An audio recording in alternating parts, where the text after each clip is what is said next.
Woodcraft, helping you make woodwork.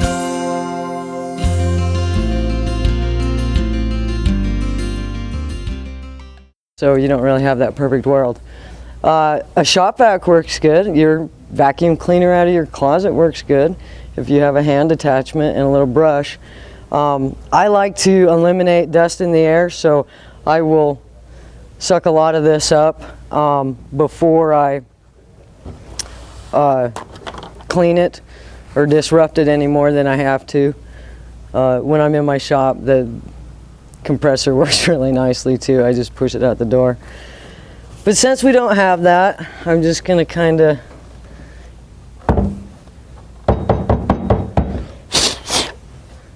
work it out that way a little bit. Huh?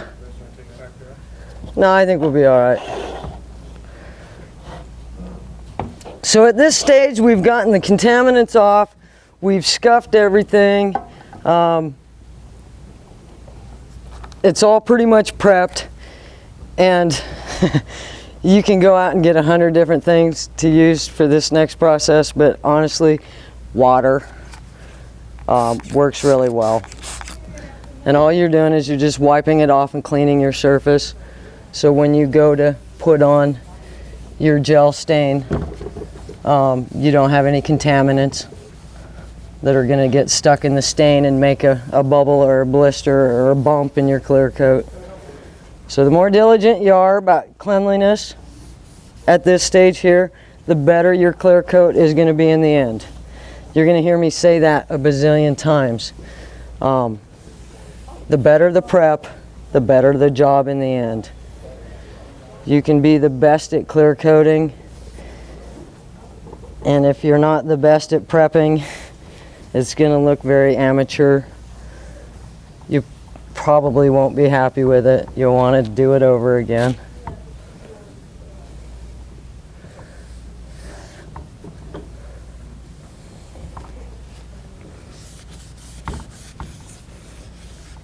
This should work well with the older veneers as well, right? Very much so. Your older veneers generally have the old style shellac, which they don't really make anymore, but that shellac is really strong. But it also darkens with time.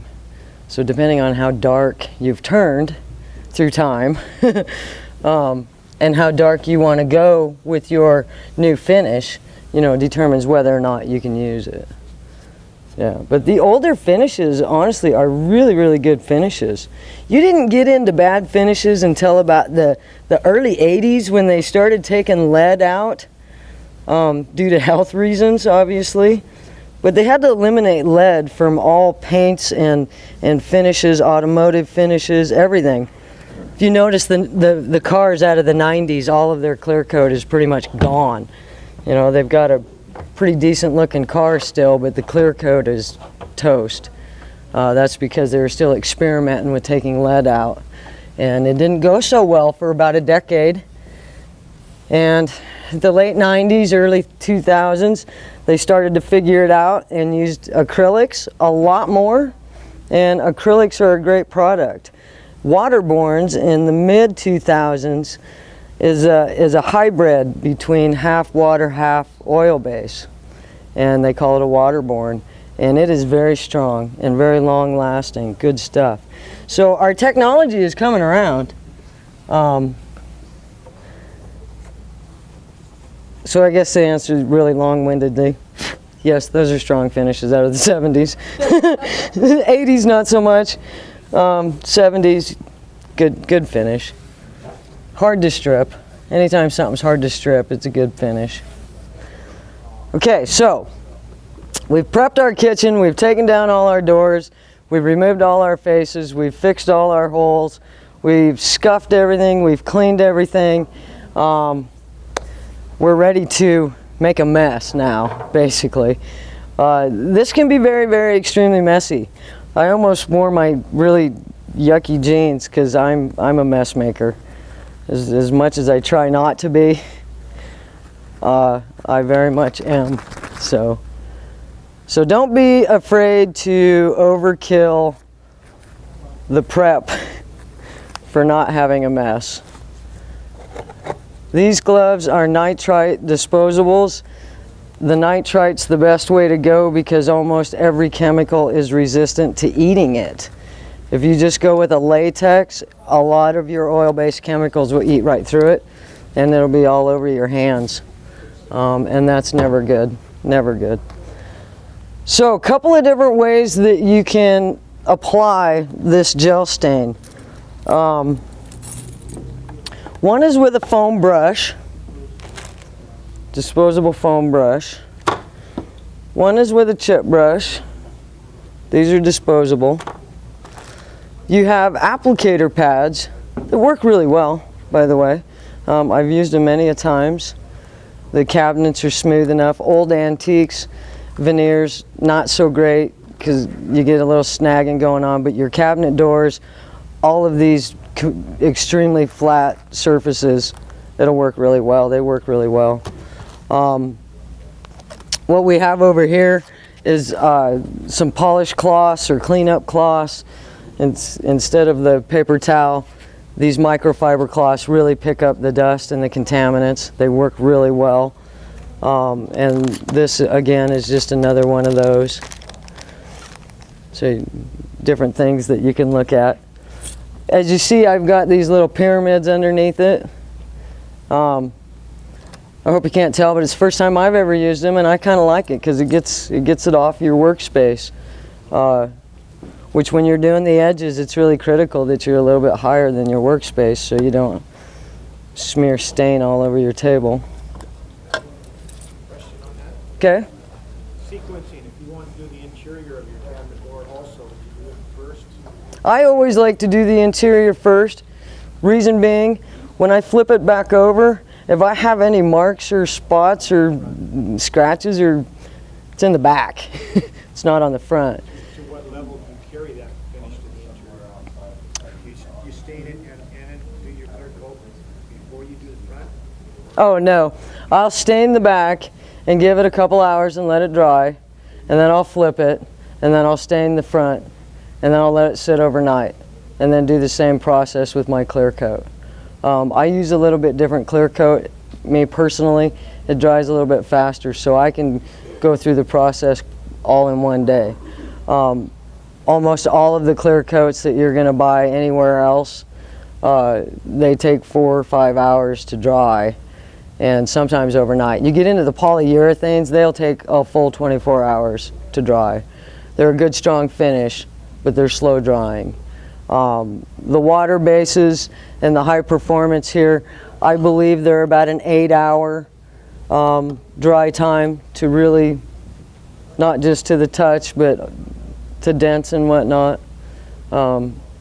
I would really make a rule of thumb and just put 1 coat on a day, unless you're using lacquer. Lacquer dries very fast, but it's not friendly to you. It smells terrible. It'll just kill your house. You won't be able to stand being in there. So that's a little bit more of a professional level. So I would just, you're going to stain one day, you're going to clear coat, and let them dry a whole night in between. Very important. So I was using this last night, so I had it all good and mixed up last night, and it's a gel coat, so it stays together really well. If you're using a semi-transparent or something that's really thin, you're going to want to stir it every time you use it. So this is what I was doing last night to kind of give you a look of the different looks that you can get from this gel stain. And it's all, this I just taped it off and left it, except for the little boo-boos I had here and there. So this is the natural look of your door. This is 1 coat, about 5 minutes, and then wiped off. This one down here is 1 coat and about a half hour and then wiped off. This one and this one, I put it on, I gave it 5 minutes, I wiped it off, I had this, and then I took my disposable brush and I kind of just left some of it there, which gives you a little bit of a grain look and also that darker look if you're looking for that really dark finish. And still have a little bit of grain going in there. The darker your finish, the less grain you're going to have. So keep that in mind. If you want grain, you need to not go so dark. If you don't really care if you see the grain or not, then you can just go and go and go. And this gel stain is all about how many coats you put on and how long you leave it on. With it being a very thick paste, have you all seen it? I mean, it's a very thick paste, more than it is a thin, runny, semi-transparent stain. So I really hope that I don't drop it on one of you or on the floor in the middle of 5 of you. So when you're using this, you're going to want to move quite quickly. And you're going to want to use a fair amount. I'm sorry, I stepped on your toe. Reason being, if it dries too fast, you're not going to be able to wipe it off evenly. And then you're going to be really, really blotchy. If you can see that. And blotchy is bad. No matter how far away you get, you'll always see how blotchy things are. And you got it. It's annoying. It annoys me. Is there any way to fix that blotchy? You know, there is. And we're going to talk about that here just right now. Let me get a coat of this on. So it's very thick and pasty, and lots of different applications that you can use. For all general purposes today, I'm just going to use a disposable towel, which I do a lot, depending on the size of the job. If I was doing a whole kitchen, I would use one of these applicators. Because you can just put it in a plastic bag and use it again on the next coat. You don't have to get a new one every time. You just want to take the air away from it so it doesn't overly dry. Kind of a little hint. Again, the places that nobody likes to contend with, your corners and your highs and your lows, those are really critical that you hit those and get a lot in there so it does its absorption thing into the existing clear coat. If you don't, you're going to leave a line that doesn't always look so good most of the time. And I'm not going to do this whole door. I think we're kind of pushing our time frame already.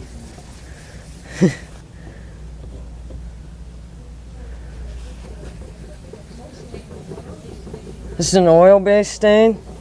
It will stain all your clothes and your fingers.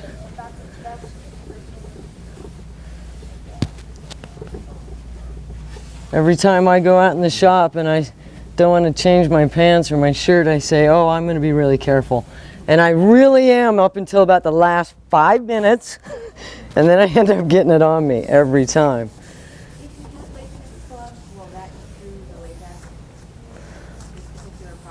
Not this product. I do not believe so, no. But your thinners is where it would probably burn through. Not so much. Yeah, it does.